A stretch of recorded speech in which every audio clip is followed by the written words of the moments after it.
शिव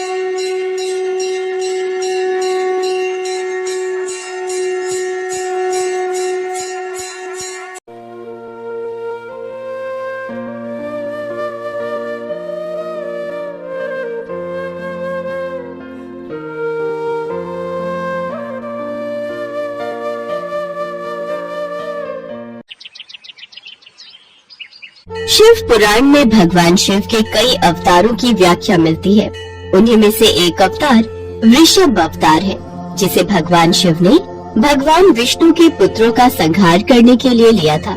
शिव पुराण के अनुसार समुद्र मंथन के दौरान जब अमृत कलश उत्पन्न हुआ तो उसे दैत्यों की नजर से बचाने के लिए विष्णु भगवान ने अपनी माया से बहुत सारी अप्सराओं का सृजन किया। दानव इन अप्सराओं को देखते ही उन पर मोहित हो गए। वाह, क्या सुंदरी है!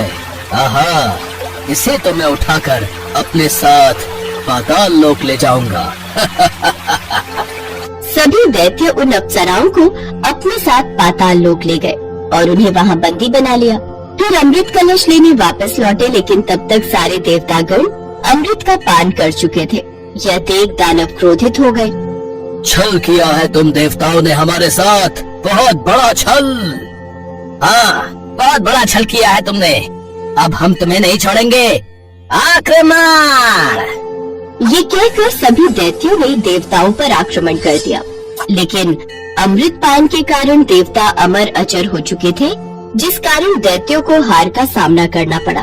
उधर माता लक्ष्मी को जब ये बात पता चली तो वे व्याकुल हो उठी और उन्होंने विष्णु जी से पूछा, स्वामी, आपके हृदय में कौन है? मैं जानती हूँ, केवल मैं ही आपके हृदय में वास करती हूँ। ये सत्य नहीं है देवी लक्ष्मी। मेरे आधे हृदय में भगवान शिव वास करते हैं और बाकी आधे में तुम और मेरे सभी भक्तगण। ये सुनकर माँ लक्ष्मी क्रोधित हो उठी।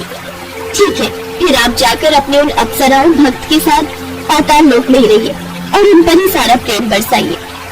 ये सुनकर विष्णु भगवान क्रोधित हुए थे और वो अपना सारा अतीत भुलाकर उन अप्सराओं के पास चले गए। पाताल लोक में रहकर विष्णु अपने सभी कार्य और स्मरण शक्ति भूल गए। अब वो वहीं के होकर रह गए, लेकिन इससे सारी सृष्टि में त्राही त्राही हो गई।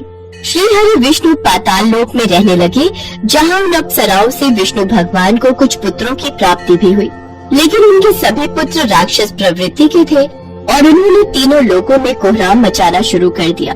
ये देख माता लक्ष्मी को अपनी भूल का एहसास हुआ। फिर सभी देवता गण अपनी समस्या के हल के लिए ब्रह्मा जी के पास गए।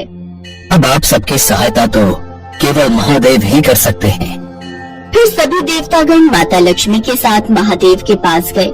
महादेव, अब आप ही कुछ कर सकते हैं। मेरी एक भूल के कारण आज सारी सृष्टि को ये सब झेलना पड़ रहा है। अब आप ही मेरे स्वामी और उनकी स्मरण शक्ति को वापस ला सकते हैं।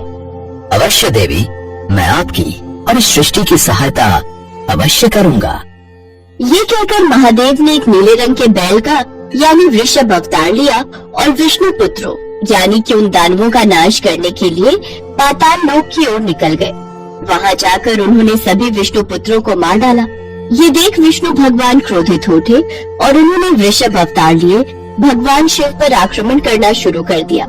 फिर विष्णु भगवान ने अपना सुदर्शन चक्र वृषभ पर छोड़ दिया, लेकिन तभी वहाँ भगवान गणेश उपस्थित हुए और उन्होंने उस चक्र को रोक लिया। साथ ही विष्णु भगवान से कहा, हे श्री नारायण, ये आप क्या कह रहे हैं? क्या आपको आभास भी है कि आप कौन हैं और ये सब दिव्य अवतार आपके पास कैसे आए? नहीं, हमें कुछ भी ज्ञात नहीं। फिर गणेश भगवान ने अपनी शक्ति से उन्हें सब कुछ स्मरण करवाया। ये मुझसे क्या अनर्थ होने जा रहा था? हे प्रभु, मुझे क्षमा करना, जो मैं आपके साथ युद्ध करने की भूल कर रहा था।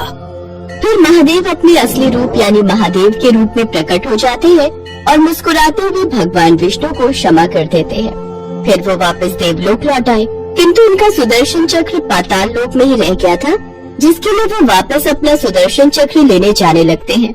तो महादेव उनसे आग्रह करते हैं, हे नारायण, पाताल लोक में संतुलन बने रहने के लिए और वहाँ पर धर्म जागृत होने के लिए आप अपने सुदर्शन चक्र को वहीं रहने दें।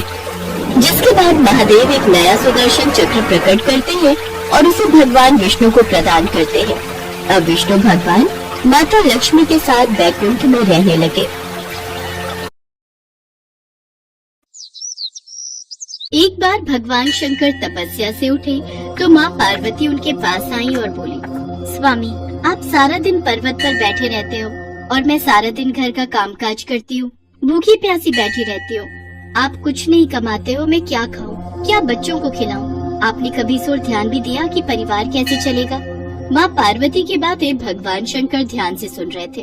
आप मेरी एक बात मानोगे स्वामी? मैंने तुम्हारे साथ फेरे लेते हुए 7 वचन निभाने का वादा किया था। तुम कहो तो मैं तुम्हारी बात अवश्य मानूंगा। तो फिर ठीक है, एक काम करो, आप वृंदावन चले जाओ। एक आपका अपना नंदी बैल तो है ही, और एक बैल आपका वहाँ कन्हैया से मांग लेना। कन्हैया के खेत है, आप वहाँ पर खेती करना और जो फसल उगे उसे ले आना। कुछ तो काम चलेगा। लेकिन एक बात का ध्यान रहे स्वामी, आप वहाँ जाकर कन्हैया से कहना कि आप खेती ऊपर की लोगे और नीचे का हिस्सा कन्हैया को देना। ठीक है देवी पार्वती, मैं अभी नंदी बैल पर बैठकर वृंदावन जाता हूँ। इसके पश्चात भगवान शंकर अपने बैल नंदी पर बैठ गए और कन्हैया जी के पास जाने लगे। रास्ते में नंदी बैल उनसे बोला, प्रभु, हम जा तो रहे हैं लेकिन ये कन्हैया बहुत चालाक है, बहुत तेज है। कोई नहीं, जो होगा सो देखा जाएगा। मैंने पार्वती को वचन दिया है कि अब मैं खेती करके ही लौटूंगा। और फिर इसके पश्चात शंकर जी अपने बैल नंदी के साथ कृष्ण जी के द्वार पहुँचे और अपना शंख बजाने लगे। शंख की आवाज सुनकर कृष्ण जी द्वार खोलते हैं तो उनके सामने भगवान शंकर खड़े थे। कृष्ण जी भगवान शंकर को प्रणाम करते हैं। भोलेनाथ, आप आइए, भीतर पधारिए। अचानक कैसे आना हुआ? मुझे संदेशा भेज देते, मैं आपसे मिलने आ जाता। कन्हैया, मेरा एक काम है जो केवल तुम ही कर सकते हो। हाँ हाँ, बताइए, मैं आपकी किस प्रकार सहायता कर सकता हूँ? मुझे आपके खेतों पर खेती करनी है। एक बैल मेरे पास है और एक बैल आप अपना दे दो और अपने खेत पर मुझे खेती करने के लिए दे दो। क्यों मैया, आपका क्या विचार है? भगवान शंकर हमारे खेतों पर खेती करना चाहते हैं। हाँ तो कोई बात नहीं, अच्छी बात है, हमें भी बनी बनाई फसल मिल जाएगी। पर मेरी एक शर्त है, खेती में आप जो भी मुझे बोने को कहोगे वो मैं बो दूंगा, पर खेती का ऊपरी हिस्सा मैं रखूंगा। तो आप बताओ मैं क्या बो दूं? ठीक है, मुझे मंजूर है। एक काम करो, आप ना आलू बो दो। ठीक है, फिर मैं फसल तैयार होने के बाद ही आपसे मिलूंगा। इसके बाद शंकर जी बैलों को लेकर खेती करने चले गए। उन्होंने खूब मेहनत से खेती की और आलू उगाए। कुछ दिनों में आलू की फसल पककर तैयार हो गई। शर्त के मुताबिक शंकर जी और नंदी ने मिलकर आलू के ऊपर की फसल, आलू के पत्ते काटे और गठरी में भरकर कैलाश ले गए। शंकर जी ने बहुत खुशी से पार्वती मैया को वो गठरी दी। पार्वती मैया ने जब गठरी को खोलकर देखा तो वो हैरान हो गई। उस गठरी में तो पत्ते ही पत्ते थे। प्रभु, आप ये क्या उठा लाए हो? खेती कहाँ है जो आपने की थी? पार्वती, मैंने तो वैसा ही किया जैसा तुमने मुझसे कहा। मैंने ऊपर की खेती का हिस्सा लिया और कैलाश लौट आया। मुझे कुछ नहीं पता प्रभु, अब मैं इन पत्तों का क्या करूं? ये पत्ते किसी काम के नहीं हैं। अब आप दोबारा जाओ और दोबारा खेती करके लाओ। और हाँ, अब की बार आप नीचे की खेती मांगना। एक बार फिर भगवान शंकर नंदी के साथ वृंदावन जाने लगे।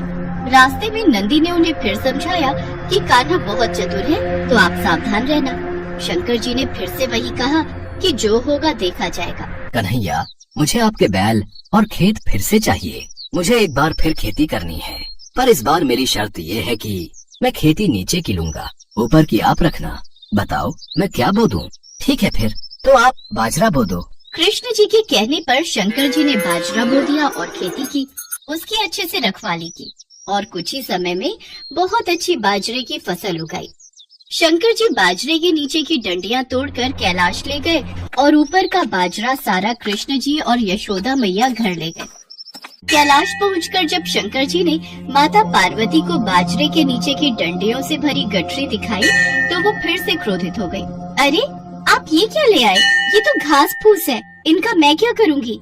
इसमें बाजरे के दाने कहाँ हैं? पार्वती, मुझे तो तुमने कहा कि मैं नीचे की खेती ले आऊं, इसलिए ऊपर की खेती मैंने कन्हैया को दे दी।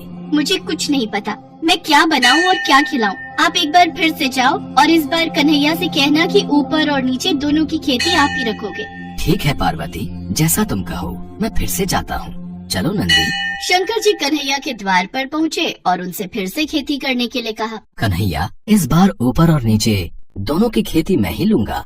बताओ मुझे क्या बोना है। ठीक है, इसमें मुझे कोई आपत्ति नहीं है। आप इस बार मक्का बोलो। इस बार आप ऊपर और नीचे की खेती ले लेना और जो बचेगा वो मैं रख लूंगा। शंकर जी फिर से खेती करने लगे। कुछ ही समय में मक्का की बहुत अच्छी फसल उगाई। कृष्ण जी यशोदा मैया के साथ मिलकर बीज का हिस्सा यानी कि मक्का तोड़कर घर ले गए और ऊपर और नीचे की फसल भगवान शंकर कैलाश पर्वत पर ले आए। इस बार नंदी और भगवान शंकर बहुत खुश थे कि ऊपर और नीचे की दोनों खेती देखकर माता पार्वती बहुत खुश होंगी। पर जैसे ही उन्होंने माँ पार्वती को खेती की गठरी पकड़ाई, जिसे देखकर माँ पार्वती अपना सिर पकड़कर बैठ गई। अरे ऊपर और नीचे की फसल तो ले आए, पर इसमें भुट्टा कहाँ है?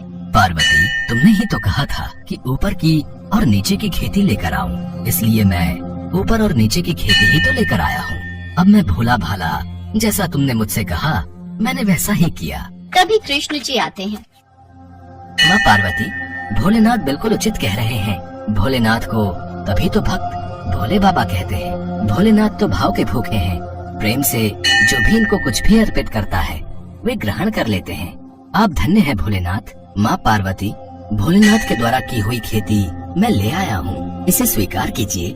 माँ पार्वती देखती हैं कि भगवान भोलेनाथ ने तो बहुत ही बढ़िया खेती करके आलू, बाजरा और मक्का उगाया था।